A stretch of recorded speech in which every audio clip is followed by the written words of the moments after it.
Алланың Әр-Рахман есімімен байланыс орнату дегеніміз, Алланың бізге жауған рахымы шексіз деген сөз. Бұл менің мінез-құлқыма қалай әсер етеді? Бұл менің адамдармен қарым-қатынасымда қалай білінеді? Менің өмірімдегі әр адам жайлы көзқарасымда ше?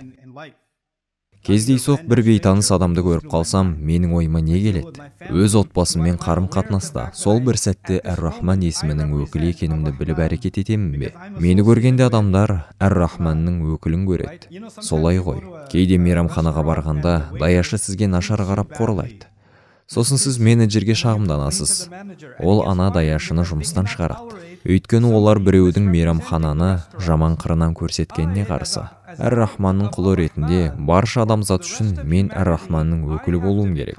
Адамдар оны танымаса да мені таниды. Мені білу арқылы оларға оны тануға мүмкіндік туады.